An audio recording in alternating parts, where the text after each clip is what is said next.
This is Nigel Planer, and he plays Grandpa Joe. And this is Douglas Hodge, and he plays Willy Wonka. And we're here to answer some of your questions.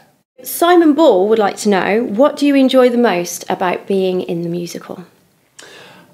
The thing I most enjoy, I think, as opposed to being in a play, is the orchestra, the presence of the orchestra and the conductor. There's a beat, the pulse of the thing, the rhythm of the thing is something you can kind of ride on. Whereas if you're doing a play, particularly a comedy, you have to provide the pulse yourself. You have to make the rhythm happen. And there's a really nice thing to be enveloped with an orchestra around you. It's just physical pleasure. It's really nice. I think it's pretty good to sing every day. I do like the idea of that. I think it's probably good for your soul to be just singing your head off, however badly. And also, in my experience, I've only done about 3 musicals, but generally there's a sort of goodwill ingredient and a feel-good factor to them where you just feel great at the end of it. If you're doing Titus Andronicus, you know, you're suicidal, or you're doing a Pinter, you're ready to sort of shoot yourself at the end. Whereas this, there is a kind of general energy that feeds into your life. Yeah, it's the energy. I mean, that sort of is the same as what I was saying. There's a pulse or an energy that and it rewards makes you, it all feeds worthwhile. you. Yeah. The next question is from Oliver Bowen, and he was wondering, what are your favourite songs from the show? My favourite song is Amazing Tale, the one the grandparents do in the beds. I love that, the way it starts and the way it comes up to the swing tempo and the sort of Andrews Sisters harmonies.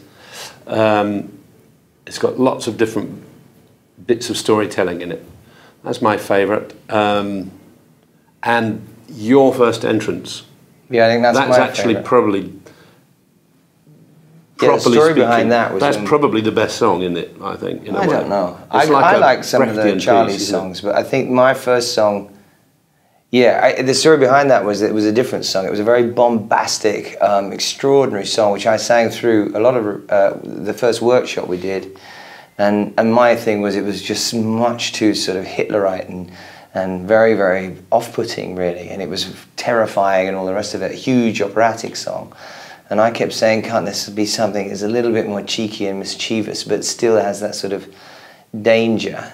And they said, well, we wrote this song first. And then they played this song, that was their initial song. And I went, well, that's it. That's right. It must be believed to be seen. Yeah, and that was the first song they had, and then they jettisoned it and written this new one. And then we went back to that, and then they wrote a new sort of beginning to it once we'd decided how we'd do the opening to the song. So it sort of formed during rehearsals as well, so I have more affection for it, I suppose. The star is chocolate. It must be believed to be said. Gloop, TV, Beauregard, salt, bucket. Do come in.